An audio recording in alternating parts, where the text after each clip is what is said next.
Hello and welcome to your daily dose of Satoshi's news. Today's day is Wednesday, the 20th of November 2024, the year of a million transactions per second or more. Experience the best of both worlds today at betbitcoinsv.com, the best casino and sports betting on chain. Have a little flutter in private using the original protocol and genuine Bitcoin right.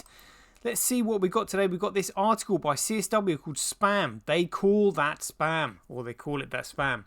So this actually looks like quite an interesting article here. I've got another one that everybody's getting in a flap about with Justin Bones about the conclusion of BTC and mining profitability and stuff and how it can't survive. Funny that. We've been warning about this for a long time.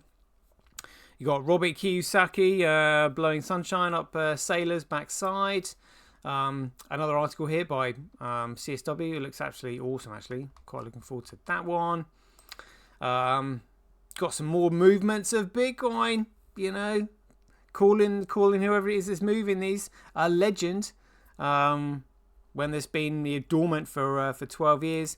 And then we'll just go through the figures because they look like quite juicy at the moment.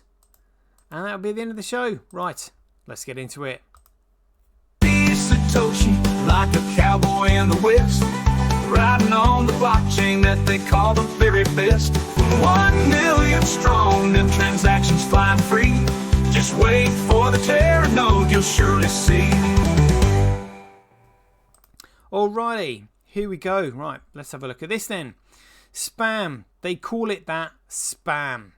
An article here by CSW.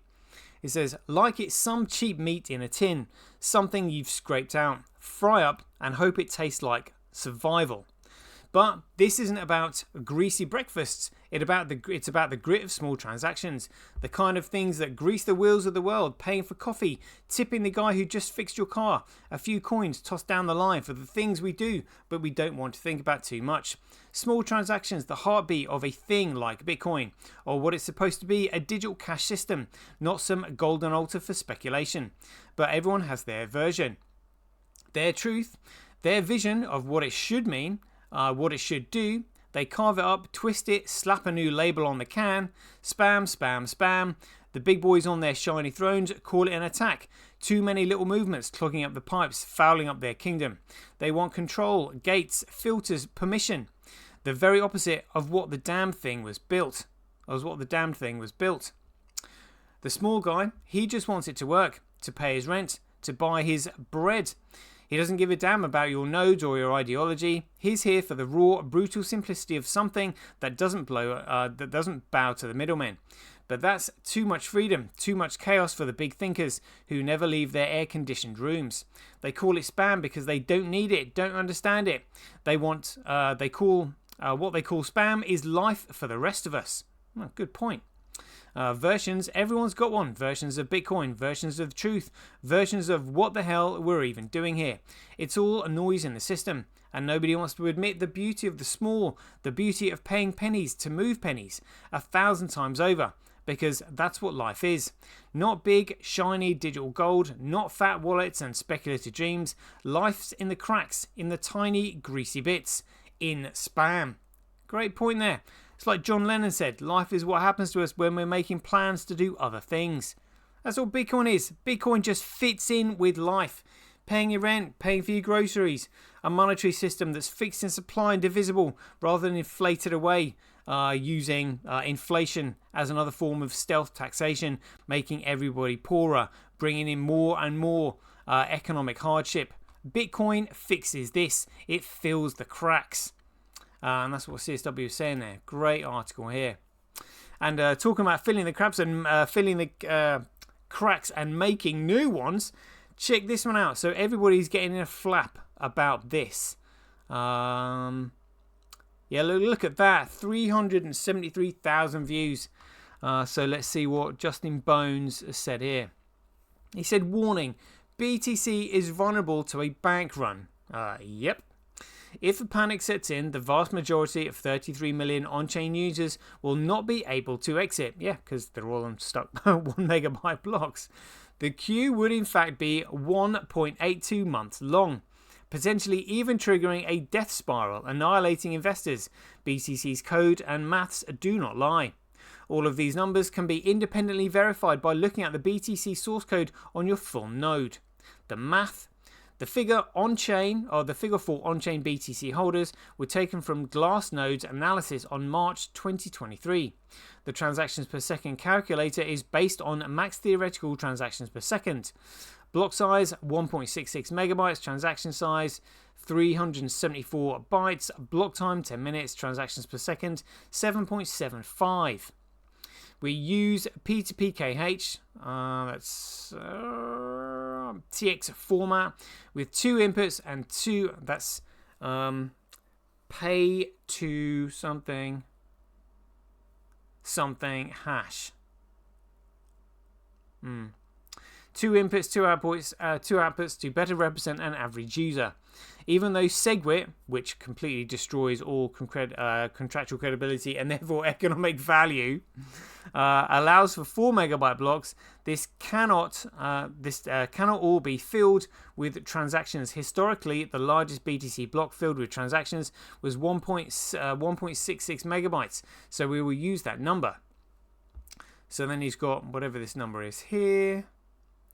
1,740,636.16 over 347, and then he says divided by 600, 7.7 transactions per second, rounding down to 7, as BTC cannot execute partial transactions. So 7 times 60 minutes, 700, so 420 times 60 hours, and then we've got 25,200 times 24 days. 604,800 times 30 months, and then what's it? 18,144,000 monthly transactions.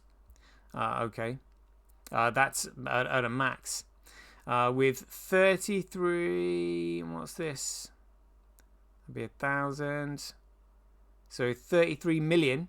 With 33 million on-chain users, with a maximum monthly transaction count at 18 million, he said that would be a 1.8 months if everybody wants to move their transactions. The reality, these are all extremely conservative estimates, as they assume zero network activity outside of these on-chain users existing. It is important to understand that the BTC network cannot actually support month-long queues. It cannot even support week-long queues. In reality, transactions would get stuck and eventually get dropped entirely. Transactions drop after 3 days, making it entirely impossible for smaller parties to exit, as only parties paying thousands of dollars for fees will get their transactions cleared. In such a scenario, fees spike, such as large custodians and banks, as the capacity is finite no matter how much people pay. Yeah, because the finite is the fact that you've got 1 megabyte block size. That is why self-custody over BTC is completely unsafe, and we should be advising people against it. So he's saying, why self-custody? Because what he's saying is because BTC is a piece of shit, you need to have it on an exchange. And again, if you're giving your coins to an exchange, yeah, if that exchange goes bust, you're going to have an awful lot of trouble trying to get your coins back. In fact, you probably wouldn't be able to get your coins back on BTC because you wouldn't be able to prove they were yours because your signature is not on them. That's the whole point. Good grief. This will also only get worse as BTC surges in popularity, as most have no idea how deeply flawed BTC really is. Death spiral, this type of panic would certainly also have a relationship with the price of BTC, as a price drop would lead to a drop in the hash rate. Well, yeah, I guess so. As some miners would no longer be profitable, forcing them to shut down. However, due to how the difficulty adjustment algorithm works, a 2-week read adjustment period measured in block time, a sudden drop in the hash rate can severely affect the speed and capacity of the network. If half the miners left, for instance, block time would also drop in half, and the readjustment period could take up to a month, causing the queue to be over 3 months long, deepening the panic and causing the price to crash even more. Well, again, I mean, the prices only crash if people are trying to sell, but then people will be trying to move in their coins and they can't, and they'll panic, and suddenly they'll realise that they're holding a shit coin. Good grief. So causing the price to crash even more, which in turn causes more miners to shut down, which would slow down the chain even more, causing the price to crash, and even more miners shutting down, etc. A vicious cycle. But again, if you listen to, Greg Maxwell Coin, Blockstream, they're like, well, look, you're not meant to use it anyway. Literally a piece of absolute shite. Not many use it. Number go up is pumped because of Tether. They'd be like, why are you moving your coins? It's digital gold, remember? You don't move gold. You just like store it in a vault and keep it there. What are you doing? But then he's just like, well, actually, there's a big problem there. If the price starts moving and people want to get out, they won't be able to move their coins. And then suddenly they realise, oh, hold on a minute, it's a shit coin. What on earth am I doing? BTC's security budget is also unsustainable and will likely run out within the decade. Because we're already at 3.12, and next time it goes to 1.51, something like that, which is pretty crazy. So BTC's security budget is also unsustainable, and it will likely run out within the decade, something I've covered in far more depth elsewhere. This means that we have a definitive timeline. Oh, no shit, Sherlock. As a security budget crisis is very likely to trigger the death spiral scenario I've described here. That's if it does not happen before that. Layer 2 also offers zero solution against this crisis for playing out, as true BTC Layer 2s still require some form of interaction with the base layer in the form of an on-chain transaction for self-custody. Well, yeah, that's very true. Pure greed, there are literally zero use cases that can be supported by 7 transactions per second. No shit, Sherlock. By making BTC, by definition, purely speculative, unable to affect any real change in the world by virtue of its literally being useless. For reference, Fedwire and chips on average do around 12 transactions per second. Interbank settlement. PayPal does 200 online payment, while Visa and MasterCard average around 5,000 transactions per second retail. All while BTC's crypto competitors can exceed 10,000 transactions per second, or even 500,000 transactions per second in some cases, or a million. All without sacrificing decentralization. Again, they're decentralization. The word is commoditization. Sacrificing commoditization is what it should be. There is no excuse anymore for keeping the limit this low, something I've covered extensively elsewhere. And again, this is probably the start of it, because Andreas Antonopoulos was going, oh, let's bring about this block size debate again. Well, weren't you on the size of small blockers? And now you're talking about increasing it again. So if you're going to increase it, then where does the increase stop? It never does. You need an uncapped block size. And guess what's already got that? And guess who's got the patents for it? Yeah, that's right. The genuine Bitcoin. Not this shitcoin. Conclusion, mass self-custody over BTC is a lie. Even worse, it's a dangerous narrative to promote. The kinder narrative would be to warn people against self-custody on BTC. At least ETH got that right within their Layer 2 paradigm by promoting centralized solutions. Oh my god. The only way BTC can be adopted en masse is through centralized custodians and banks. So please do not pretend as if this is freedom money. All that does is set more people up for the absolute disaster when the inevitable collapse comes. To make things even more tragic, this was never the original design, intent and vision for Bitcoin. It was hijacked along the way and completely perverted from its original goals. I love Bitcoin, and that's why we must speak out against this horrible monster BTC has become. The antithesis of all that is Bitcoin used to stand for, as it was originally intended to be freedom money. Peer-to-peer electronic cash, as the Bitcoin white paper boldly stated. That is how far BTC has fallen. Everything people project onto BTC is a lie, as BTC's tech and governments do not match their claims at all. I will not tell you what alternative chains to adopt, as I'm no shill, but I can with confidence warn people against BTC. If you insist on still investing in BTC, do not self-custody. What a joke. Personally and professionally, as a crypto value investor, I would not touch BTC with a 10-foot pole, as it is clearly a toxic asset. BTC is certainly doomed to collapse, as I see no viable path for change within the necessary timelines. This is, however, still much hope. There is, however, still much hope left on the horizon for cryptocurrency as a whole, as Bitcoin's original vision now thrives in its children instead. So look, Bitcoin's original vision. I mean, original, genuine vision. I mean, Bitcoin vision. Is that a hint there? I mean, I don't know who this guy is, but I mean, I've got him blocked. Any shitcoiners get blocked. That's it. That's my rule. So let's see what. I mean, what, he's reposting this about Tezos and, you know, Solana and all that crap.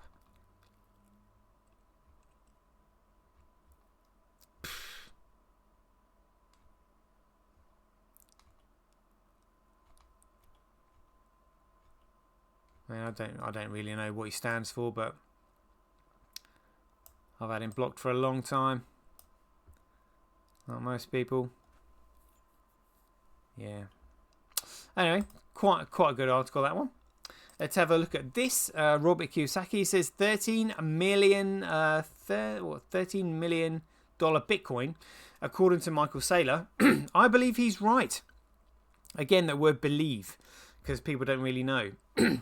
He's one smart boy. Bitcoin today is $90,000. Again, it's all about praising people because number go up. You know, Tether's been pumping it. So what?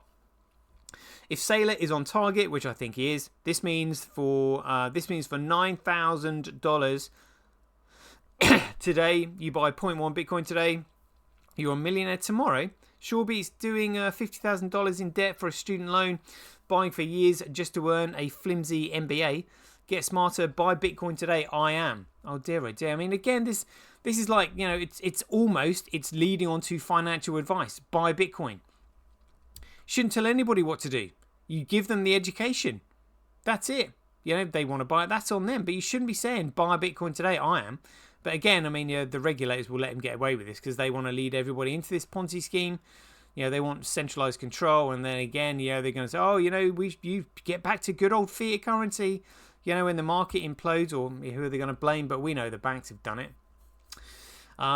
So another article here by CSW, The Light That Waits, fiction. What's this all about?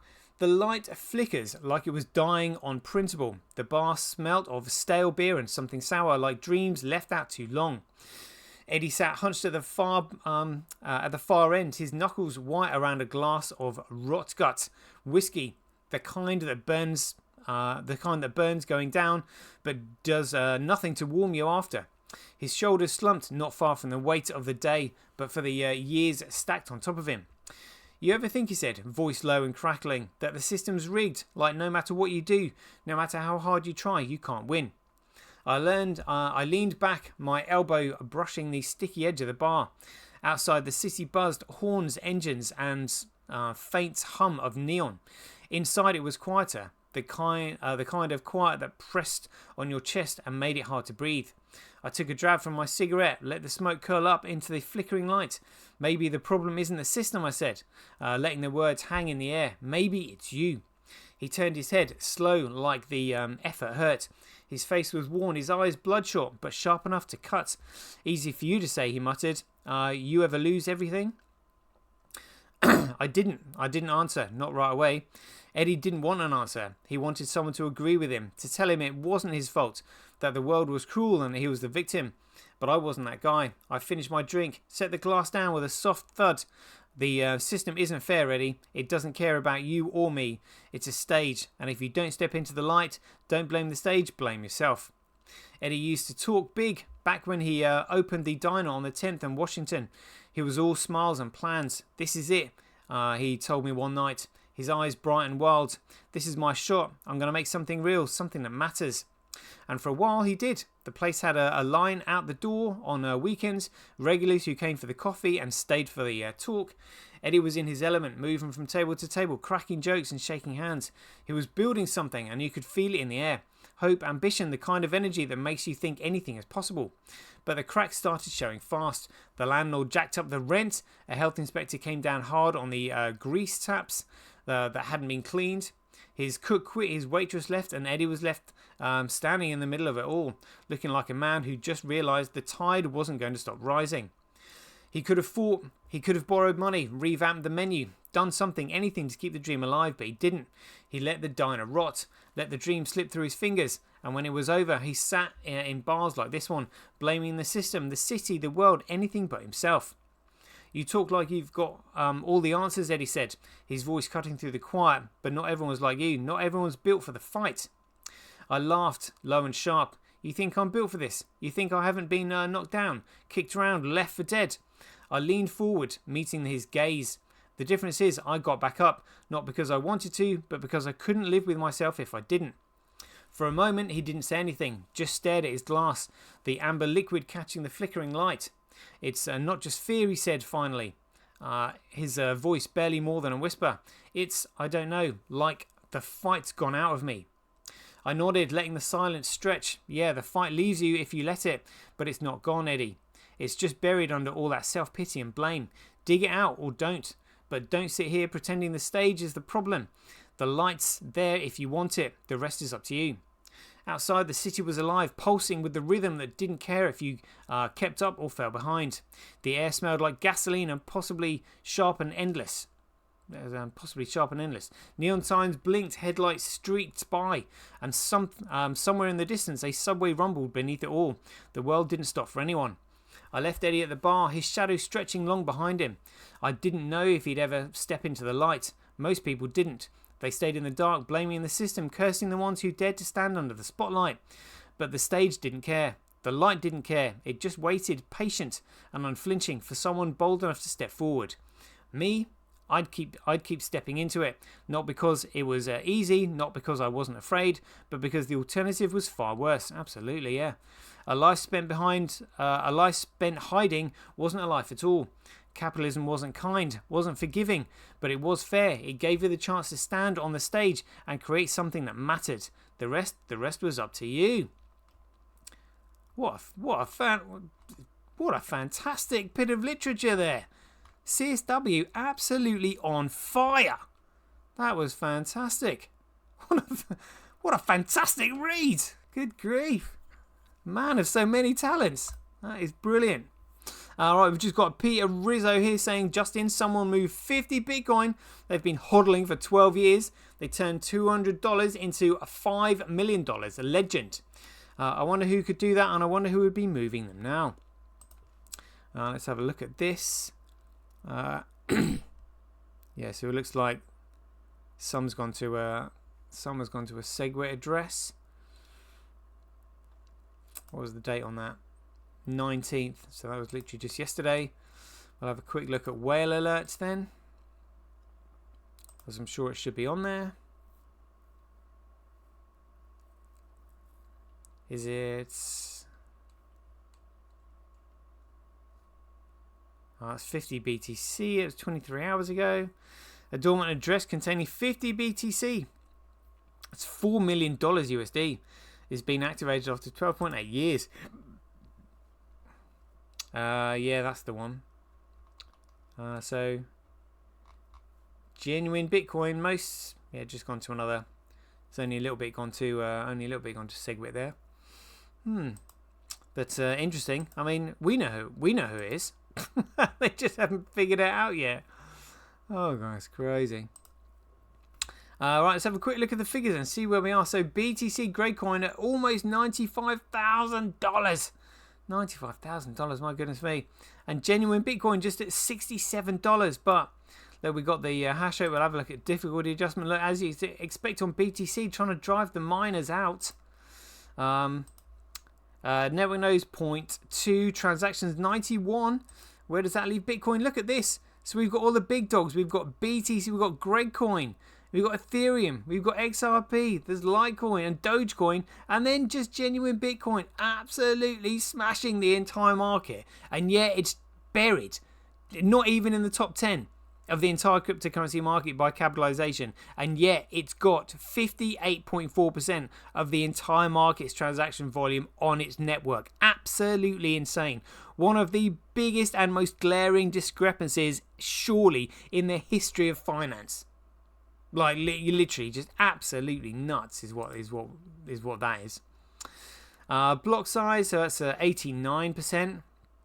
Let's have a look. So we've got some relatively big blocks. They're pretty good. I mean, certainly compared to Gregcoin and all those other shits. I mean, look at that. 21, 35, 25, 26, 41, 17, 16, 45 megabytes, 27, 15.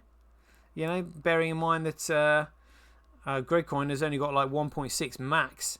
You know, no megabyte blocks on Bcrash.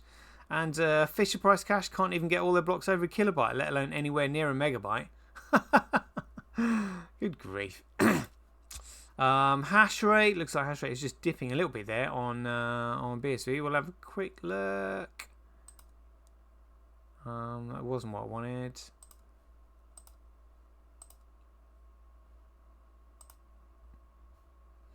Oh, not really showing too much change there. Proof of work by Network should all be on BSV because that's actually the original Bitcoin. That's the fraud. It's 179,000 times cheaper to transact on Bitcoin than Gregcoin. Mining Bitcoin at a 9.2 comparable loss, not really too much. Look at this daily average block size by network. Look at that log curve, smashing it. And we got Bitcoin daily transactions by network. Bitcoin smashing it, transactions per block. Bitcoin smashing it. I mean, look, on a log curve.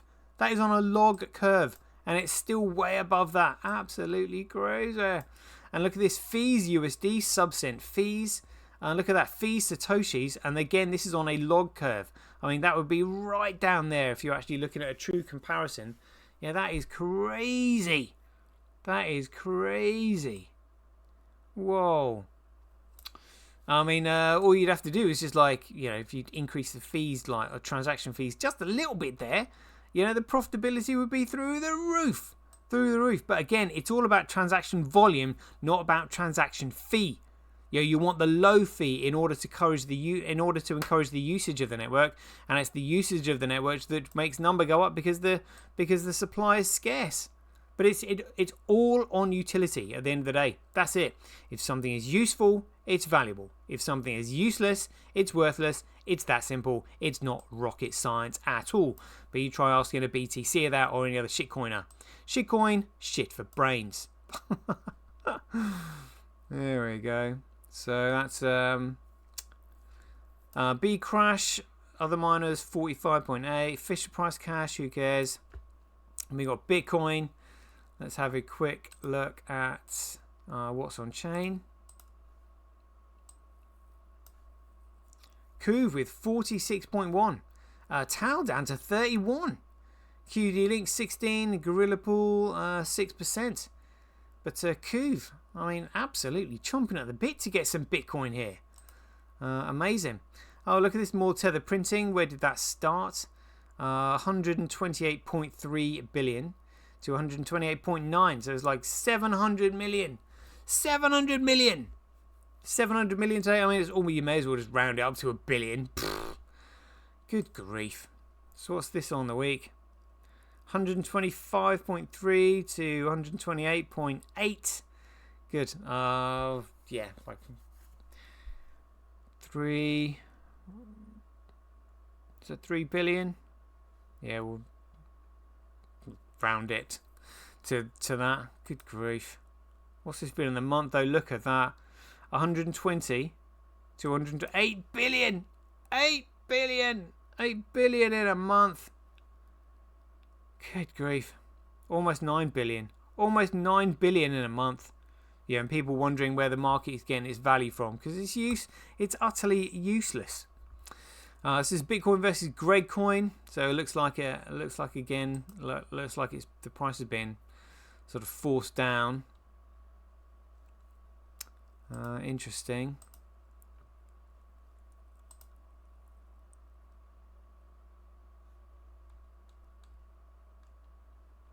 Yeah.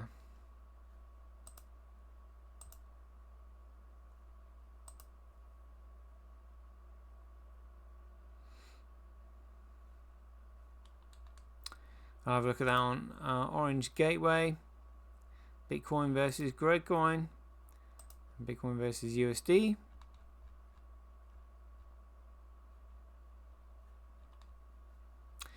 Yeah, just trending up there, but again, you know, BTC versus USD again being pumped by Tether. Good grief. Good grief. Let's have a look at the overall market. It's a $3.1 trillion market now. $3.1 trillion. Good grief. Where's Gregcoin got today? So it had a 24-hour high of $49,964. Good grief. Actually, there was another thing that I wanted to look at here. See if I can find it and bring it up. And I saw this earlier today. I thought it was quite interesting. Here we go. So Randy here said, someone doesn't want BSV to go over $70, suppressed by 900 BSV sell wall. Look at this. Look, the price goes up and gets knocked back down again. Look at the amount of sales there. Whoa. Look. So these are the sell orders coming in as soon as the price nears $70. There we go. Look at that. And someone sold 935 BSV at $70. Because they just don't want the price to go above that. I mean, it's kind of fascinating, really, watching the skullduggery behind the scenes. You know, it's amazing. I mean, yeah, never a dull moment in this space. Good grief. But where is Bitcoin right now? At 66. 66. Price come up and down over the last 24 hours. So still 5% up on the week, 37% up on the month. But again, I mean, it's, yeah, in this space, it's all about number go up. So then you got, well, we got XRP and Sol doing something crazy. XRP 100%, so up 100%, so it's doubled in 30 days. But again, people have no clue what's really going on. They have no clue what's really going on. What's it? Solana up 41% in the last 30 days. Everybody be going, oh yeah, it's altcoin season, it's shitcoin season. Good grief, good grief.